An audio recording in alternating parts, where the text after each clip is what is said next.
기성세대는 금세 평정심을 되찾았습니다. 감정이 격해지는 순간에도 그들은 그것이 신사답지 못하거나 숙녀답지 못한 일임을 본능적으로 알았습니다. 레빗이 양은 마차가 계속 달렸더라도 사고를 당하지 않았을 거라 계산했고 이거 목사는 절제된 기도를 중얼거렸습니다. 하지만 어둡고 지저분한 길을 수마일이나 달리는 동안 마부들은 숲의 요정들과 성인들에게 자신의 영혼을 쏟아냈고 루시는 사촌 언니에게 자신의 영혼을 쏟아냈습니다. 샬럿, 사랑하는 샬럿 언니, 입 맞춰주세요. 다시 한번요. 오직 언니만이 저를 이해해 주시네요. 언니는 조심하라고 경고하셨죠. 그런데 전 제가 성장하고 있다고 생각했어요. 울지 마라, 얘야. 천천히 말하렴. 제가 고집불통의 바보 같았어요. 언니가 아시는 것보다 훨씬 더요. 훨씬 더. 예전에 강가에서도 하지만 그가 죽지는 않았겠죠. 죽지는 않았을 거예요. 그렇죠? 참회하던 루시의 마음은 그를 걱정하는 생각에 흔들렸습니다. 사실 폭풍은 도로를 따라 가장 심하게 몰아쳤지만 루시는 자신이 위험에 가까이 있었다고 느꼈기에 다른 모든 이들도 위험할 거라 생각했습니다. 아닐 거다. 항상 그렇지 않기를 기도해야지. 그분은 정말 제 생각엔 그분도 저처럼 갑자기 마음을 뺏긴 것 같아요. 하지만 이번엔 제 잘못이 아니에요. 언니가 그걸 믿어주셨으면 해요. 전 그냥 제비꽃 들판으로 미끄러진 것 뿐이에요. 아니, 정말 정직해지고 싶어요. 제 잘못도 조금은 있어요. 바보 같은 생각을 했거든요. 아시잖아요. 하늘은 금빛이었고 땅은 온통 푸른색이었는데 그 순간 그가 꼭 책 속의 누군가처럼 보였어요. 책 속의 누군가? 영웅들, 신들, 여학생들이나 하는 실없는 소리요. 그래서 그 다음엔? 하지만 샬럿 언니, 그 다음 무슨 일이 일어났는지는 아시잖아요. 바틀렛 양은 침묵했습니다. 사실 그녀가 더 알아야 할 것은 거의 없었습니다. 그녀는 나름의 통찰력을 발휘해 어린 사촌을 다정하게 끌어안았습니다. 돌아오는 내내 루시의 몸은 억누를 수 없는 깊은 한숨으로 들썩였습니다. 정직해지고 싶어요. 루시가 속삭였습니다. 완벽하게 정직해지기란 너무나 어렵네요. 괴로워하지 마라, 얘야. 마음이 좀 진정될 때까지 기다리렴. 자기 전에 내 방에서 이야기하자구나. 그렇게 두 사람은 손을 맞잡고 도시에 다시 들어섰습니다. 루시는 다른 사람들에게서 감정이 얼마나 빨리 빠져나갔는지를 보고 충격을 받았습니다. 폭풍은 멈췄고 에머슨 노인은 아들 걱정을 덜었습니다. 비브 목사는 유머 감각을 되찾았고 이거 목사는 이미 레빗이 양을 무시하고 있었습니다. 오직 샬럿만이 루시의 곁을 지켰습니다. 겉모습 뒤에 깊은 통찰력과 사랑을 숨긴 그 샬럿 말입니다. 자신을 드러낸다는 사치스러운 기분 덕분에 루시는 긴 저녁 시간 내내 거의 행복했습니다. 그녀는 일어난 사건 자체보다 그것을 어떻게 묘사할지를 더 많이 생각했습니다.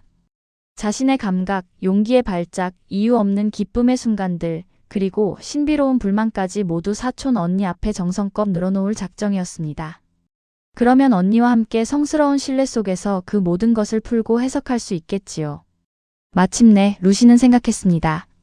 나 자신을 이해하게 될 거야. 더 이상 아무것도 아닌 일에 휘둘리거나 무슨 뜻인지도 모를 일 때문에 괴로워하지 않아도 되겠지. 앨런 양이 연주를 부탁했지만 루시는 단호히 거절했습니다. 음악은 이제 어린아이들의 장난처럼 느껴졌습니다. 그녀는 사촌 언니 곁에 바짝 붙어 앉았습니다. 샬럿은 칭찬할 만한 인내심으로 잃어버린 짐에 대한 긴 이야기를 듣고 있었습니다. 그 이야기가 끝나자 샬럿은 자신의 이야기를 덧붙였습니다. 루시는 기다림에 거의 히스테리 상태가 되었습니다. 루시는 이야기를 멈추거나 서두르게 하려 애썼지만 소용없었습니다. 늦은 시간이 되어서야 바틀렛 양은 짐을 되찾았고 평소처럼 부드럽게 꾸짖는 어조로 말할 수 있었습니다. 자, 얘야, 난 이제 잘 준비가 되었단다. 내 방으로 오렴. 머리를 빗겨주마. 문이 엄숙하게 닫혔고 소녀를 위해 등받이 의자가 놓였습니다. 그러자 바틀렛 양이 말했습니다. 그래서 이제 어떻게 해야 할까? 루시는 그 질문에 준비가 되어 있지 않았습니다. 자신이 무언가를 해야 한다는 생각은 해본 적이 없었기 때문입니다. 그녀가 기대한 것은 오직 자신의 감정을 상세하게 전시하는 것뿐이었습니다. 어떻게 해야 하느냐니요? 그건 오직 너만이 결정할 수 있는 문제란다. 검은 창문 너머로 비가 쏟아지고 있었고 커다란 방은 눅눅하고 쌀쌀했습니다. 서랍장 위에서 촛불 하나가 바틀렛 양의 토크 모자 곁에서 파르르 떨리며 타오르고 있었고 빗장을 지른 문 위로 기괴하고 환상적인 그림자를 드리웠습니다. 어둠 속에서 전차가 굉음을 내며 지나갔고 루시는 이미 눈물을 닦았음에도 형언할 수 없는 슬픔을 느꼈습니다. 루시는 천장을 올려다보았습니다. 그곳의 그리핀과 바순 문양들은 색을 잃고 희미해져 마치 기쁨의 유령처럼 보였습니다. 비가 온 지 거의 4시간이나 됐네요. 루시가 마침내 입을 뗐습니다. 바틀렛 양은 그 말을 무시했습니다. 그의 입을 어떻게 막을 생각이지? 마부 말인가요? 얘야, 아니지. 조지 에머슨 말이다. 루시는 방안을 서성이기 시작했습니다. 이해가 안 돼요. 그녀가 마침내 말했습니다. 그녀는 아주 잘 이해하고 있었지만 더 이상 완벽하게 정직해지고 싶지 않았습니다. 그가 이 일에 대해 떠들지 못하게 어떻게 멈출 거냐는 말이다. 제 느낌엔 그분이 이 일을 떠벌릴 분은 아닌 것 같아요.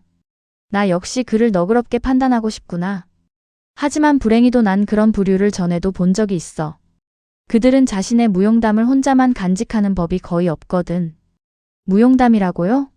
루시는 그 끔찍한 복수형 단어에 움찔하며 외쳤습니다. 가엾은 루시야, 이게 그의 첫 번째 사건일 거라고 생각했니? 이리 와서 내 말을 들어보렴. 난 그가 했던 말들을 토대로 추측하는 것뿐이야.